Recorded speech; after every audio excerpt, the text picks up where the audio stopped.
ومن الناس من يعجبك قوله في الحياة الدنيا ويشهد الله على ما في قلبه وهو ألد الخصام وإذا تولى سعى في الأرض ليفسد فيها ويهلك الحرث والنسل والله لا يحب الفساد.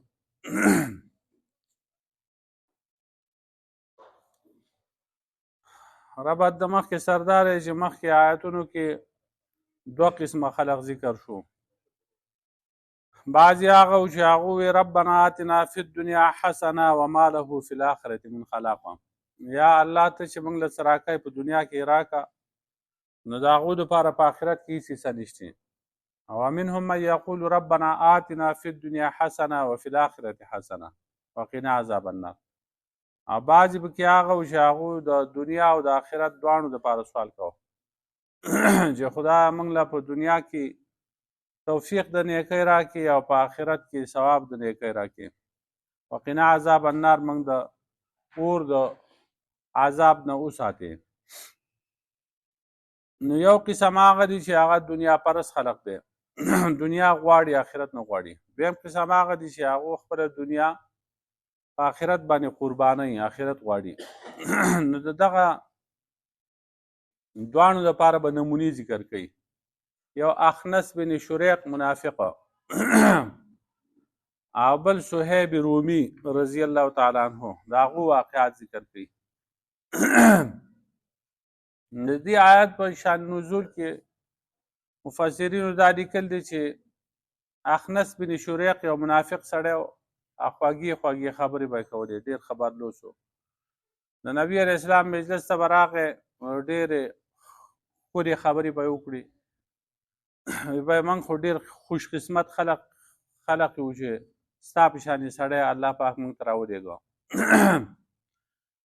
نو موږ چې دلته راشو کینو نو موږ ته خدای یاد شي، جنت او دوزخ چې کوم دی هغه موږ ته مخې ته شي. او ستا په مجلس کې موږ داسې خوشحاله یو لکه مایع چې په اوبو کې خوشحاله وي. چې کله موږ وځو د دې مجلس نه لکه مایع چې د دې اوبو نه وباسي. په الله قسم چې زمونږ دا ژوند او مرګ زه یم چې د تا سره وی، او تاسو چې مونږ وینو نو مونږ ډېر زیات خوشحاله شو. او ستا سره زمونږ د زړه مینه ده. داسې خبرې به یې کولې. نو په هغې باندې نبي علیه السلام تعجب وکړو چې دا خو صحیح عاشق دی زما. او دغه خبیث انسان چې به ووت بهر ته، نو بیا به د صحابه کرامو به خپل فصلونه چې کوم دی هغه لو کړي وو، ګېډۍ به یې جوړې کړې وې، هغې ته به یې اور ورته کړو. د هغو خره ګړي بیزې آسونه دا به بهر سرېده، ده به توره ویوړه، د هغې خپې به یې غوڅې کړي او هغه به یې ګوټ کړه. یو کس ولیده، وی دا ته څه کوې؟ هغه ده ورته وی ویل ته ما منې کولی شي د دې نه وې هر څه چې کومه. نو هغه په باره کې دا آیتونه نازل شو چې ومن الناس من یعجبک قوله فی الحیاة الدنیا. بعضې د خلقو نه هغه چې هغه تا تعجب کې غورځوي پیغمبر پاک صلی الله علیه وسلم د هغه وینا فی الحیاة الدنیا، په ژوند د دنیا کې. ویشهد الله علی ما فی قلبه، او دی ګواه کوي الله پاک په هغه خبره باندې چې د ده په زړه کې ده. په زړه کې دی وایي چې یاره زه په الله قسم کوم چې ستا سره زما مینه ده، محبت دی. وهو الد الخصام، حال دا دی چې دی ډېر سخت جګړه مار، سخت جګړه مار. حدیث کې راځي ابغض الرجال الی الله الد الخصام. د الله په نسبت باندې مبغوض ترین خلق هغه دي چې هغه سخت جګړه ماري. نو دې ته ویلی کېږي منافقت، چې په ظاهره یو شانتې خبرې کوي او بیا چې وځي نو بل شانتې خبرې کوي. دا بیماري په هر دور کې هر ځای کې ده، خو په دې وخت کې ډېره سیوا ده. اکثر خلق په دې بیمارۍ کې مبتلا دی، الا ماشاء الله. سړی به وایي دا زما خپل دی، زما خیرخوا دی، او خبرې به داسې کوي چې ته به وایې چې دا خو زما ډېر قریبي ملګری دی. او بیا چې وځي نو بس نو داسې خپې د سړي وهي چې د هغې حد نه وي. واذا تولى سعى فی الارض لیفسد فیها. هر کله چې واپس شي نو بیا دی کوشش کوي په ځمکه کې لیفسد فیها چې فساد وکړي په ځمکه کې نو فساد به یې دا کوو چې کوم غریبانان صحابه کرام هغو ته به یې بد کتل هغو ته به یې کنځل کول بدې ردې به ورته ویلې ویهلک الحرث او هلاکي فصل نو فصلونه چې کوم دی هغو ته به یې اور ورته کړه هغه به یې وسېزله والنسل او نسل چې کوم دی هغه د دې زناورو بچي وو د هغې د خپې به یې غوڅولې کټ کولې به نبي علیه السلام سره د دې نه چې هوښیار سړی و او ډېر عقلمند لیکن پوه شوی نه و په دوی باندې چې دا سړی منافق دی دی خو یوه او په زړه کې بله ده دا ځکه چې نبي علیه السلام ته علم الغیب نه و عالم الغیب نه و نو اله خبر شو چې الله پاک خبر کو قرآن کې آیتونه راغلو نو اله خبر شو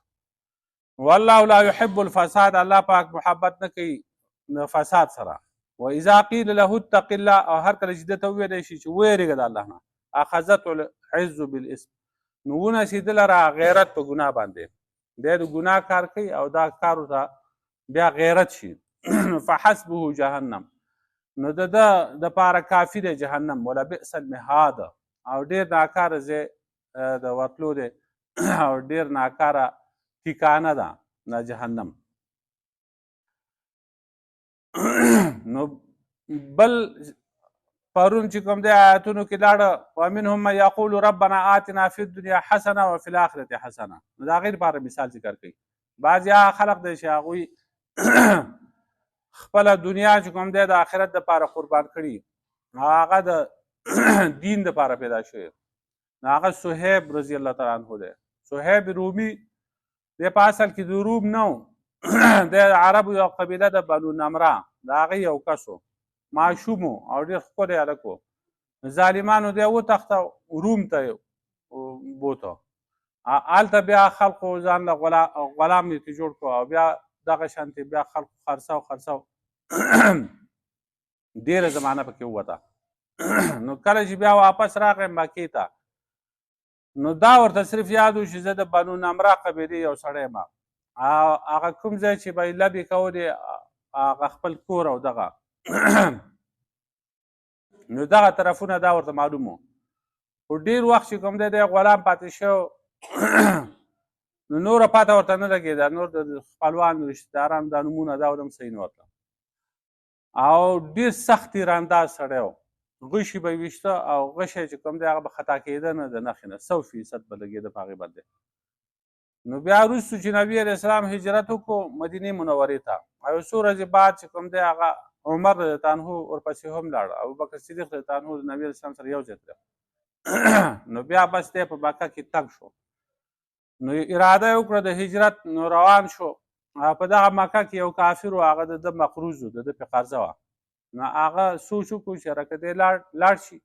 نو بیا به زما نه دا قرضه غواړي نو راشه دا موقع ده دا خلق ورپسې وپاروه نو نور خلق چې کوم دی هغه ورپسې وپارول محلي والا کسان هغه را جمع کړه په تاسو کې څه غیرت نشته مخکې د محمد صلی الله علیه وسلم هغه لاړ مدینې ته ورسېده بیا ابوبکر بیا عمر رضی الله عنهما اوس دغه یو سړی دی دی هم ځي تښتي نو دی راایثار کوي که نه نو دی بیا وتی و د مکې نه بهره وتی و نو دی هغه کسانو پسې لاړل نو دی یو غر ته وخوته هغه غشي ورسره و هغه یې راواخیسته دی پوه شو دا کسان ما پسې راغلي دي وایي زما په الله قسم دی تاسو ته پته ده چې زه تیرانداز سړی یم زما غشی خطا کېږي نه که نږدې شوی نو ولم پرېږدم نه او که دا غشي ختم شي نو بیا په توره په نیزه د سره جنګېږم نو یو څو به درکې وغځوم بیا به ګورو داسې بچ سمان نه شی تللی نو دوی ورته ووې چې موږ تا هم نه پرېږدو نو ستاسو مقصد څه دی هغه سړي اصل مقصد خو دا و چې زما د قرضه ماته معاف شي بیا دی پرې قرضې پرې پیسو پسې نه راځي وی پیسې زموږ په کار دی پیسې چې کوم دی دغه ستا ته دا قرضه معاف ده او نور دې هم در کوم په مکه کې فلانکي ځای کې ما پیسې خښې کړي دي هغه واخلئ او ځئ هغوی چې خوشحاله شو د هغو مقصد هم دغه نو کله چې ده وکتل چې دغه کسان واپس لاړه جو بیا یې سفر جاري وساته روان شو نو کله چې نبي علیه السلام ته دا خبر ورسېده نبي علیه السلام چې کوم دی هغه ده ته وفرمیل چې صهیب چې کوم دی هغه ډېر ګټور تجارت وکړو. بیا وی صهیب ډېر ګټور تجارت وکړو. د ځان پیسې ورکړي خپل نفس یې واغسته او دا خپل نفس یې د دوزخ د اور نه بچ کړو. نو ومن الناس من یشري نفسه ابتغاء مرضات الله. بعضې د خلکو نه هغه څوک چې هغه اخلي نفس خپل د الله د رضا لپاره، خپل مال ورکړي او خپل نفس پرې واخلي او دغه نفس چې کوم دی هغه د دوزخ د اور نه بچ کړي په دې مال باندې. والله رؤوف بالعباد. الله پاک مهربانه دی، شفقت کوونکی دی په بندګانو باندې. یا ایها الذین آمنوا ادخلوا فی السلم کافه. ای مؤمنانو داخل شئ په اسلام کې په جمع ټول په ټوله یا په ټول اسلام کې داخل شئ. کافتن ادخلوا د دې ضمیر نه چې کوم دی حال دی یا د سلم د اسلام د دې د حال دی. ټول اسلام قبول کړئ یا ټول په اسلام کې داخل شئ، یا د ستاسو غوږونه، ستاسو سترګې، ستاسو خپې، ستاسو لاسونه دا ټول دې په اسلام کې داخل شي. دا آیت چې کوم دی دا د عبدالله بن سلام رضی الله تعالی عنه او نور کسان د هغوی یو ګروپ و، ابن یامین، ثعلبه، اسد، اسید رضی الله عنهم اجمعین. دا کسان اول یهودیان و بیا مسلمانان شو. نو چې کله مسلمانان شو نو مخکې خو به دوی په ځان باندې د اوښ غوښه حرام کړو او د اوښې پی خدای پې نه و حرام کړي، خو دوی په ځان باندې بند کړي وو. یعقوب علیه السلام په ځان باندې بند کړي وو، خو حرام کړي نه وو، خو د علاج په طور باندې، پرهیز په طور باندې. وروسته په 4مه سپاره کې بیا دغه بحث راځي. او دوی په ځان باندې حرام کړي وو دا څیزونه. نو چې اسلام یې قبول کړو نو مخکې خو موږ دا پی نه څکل او د اوښ غوښه به نه خوړه. اوس خو موږ اسلام قبول کړو، پکار دا ده چې دا غوښه هم خورو، پی هم څکو او نور کارونه پکې هم دي. د هفتې تعظیم به یې کوو، د هفتې د ورځې تعظیم به یې کوو، ځکه دوی یهودیت کې مخکې تورات به یې لوسته. نو اوس دا مسله پېښه شوه، اوس به څه کوو؟ نو بیا یې مشوره وکړه، نو ویې چې یاره د اوښ دا غوښه چې کوم ده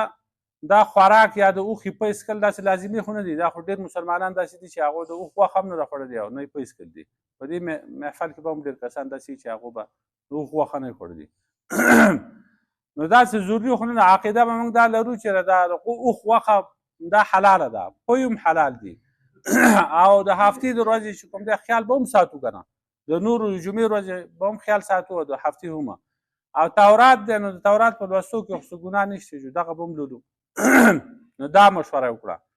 نو الله پاک نبی علیه السلام ته دا آیت راولېږه. ووایه دې خلکو ته یا ایها الذین آمنو،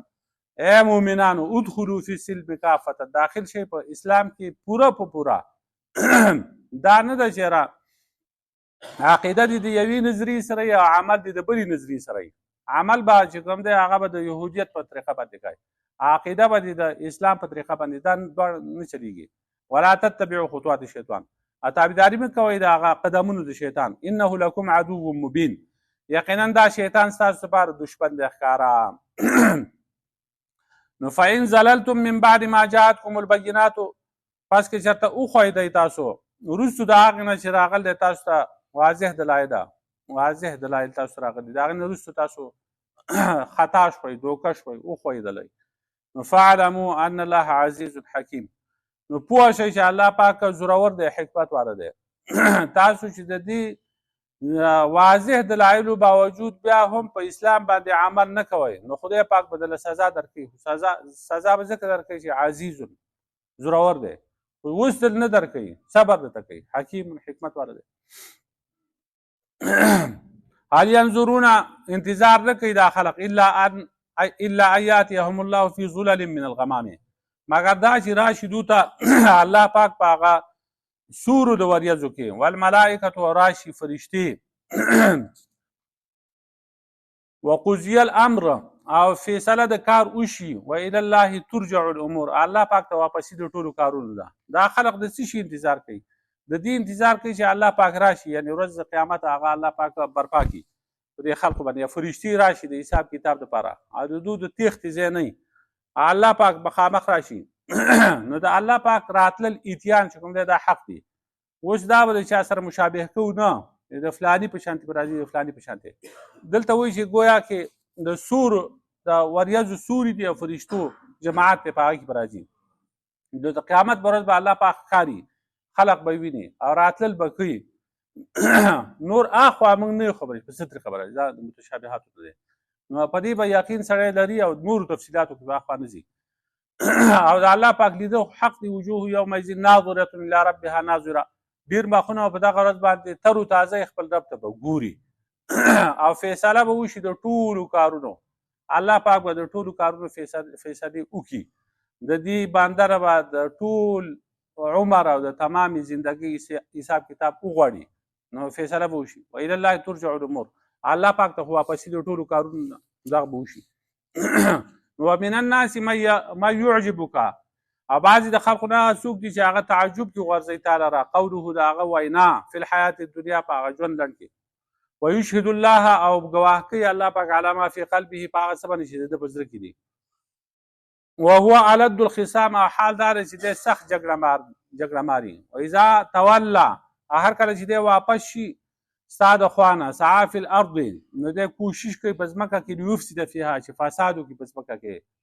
خلق بدزونه کوي پروپیګانډې کوي مختلف خبرې کوي ویهلک الحرث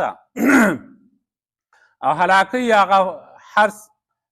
فصلونه والنسل او نسل د چارپایو هغه نسلونه والله لا يحب الفساد الله پاک محبت نه کوي د فساد سره واذا قيل له هر کله چې ته وویل شي اتق الله ویرېږه د الله نه اخذته العزه بالاسم ونسي دلره غیرت په ګناه باندې فحسبه جهنم نو پوره دی دلره جهنم ولبئس المهاد خامخه ډېر ناکاره ځای د ورتلو د ټکانه ده ومن الناس او بعضې د خلقو نه من هغه څوک یشري نفسه چې هغه اخلي خپل نفس ابتغاء مرضات الله لپاره د لټولو د رضا د الله تعالی والله رؤوف بالعباد الله پاک نرمي کوونکی دی په بندګانو باندې یا ایها الذین آمنوا ای مؤمنانو ادخلوا فی السلم کافة داخل شئ په اسلام کې پوره ولا تتبعوا خطوات الشیطان او تابعداري مه کوئ د قدمونو د شیطان انه لکم عدو مبین یقینا دا شیطان ستاسو لپاره دشمن دی ښکاره فان زللتم من بعد ما جاءتکم البینات که چېرته وښویږئ تاسو وروستو د هغې نه چې راغلي تاسو ته واضح دلایل فاعلموا پوه شئ ان الله عزیز حکیم چې یقینا الله پاکه زورور دی او حکمت والا دی هل ينظرون الا ان یاتیهم الله دوی انتظار نه کوي مګر د دې خبرې چې راشي دوی ته الله پاک فی ظلل من الغمام په هغه وریځو په هغه سورو د وریځو کې والملائکة راشي فرشتې وقضی الامر فیصله وشي د ټولو کارونو والى الله ترجع الامور الله پاک ته ټول کارونه واپس کیږي ربنا ظلمنا انفسنا لا اله الا انت سبحانك صلى الله تعالى على خير دا نه چې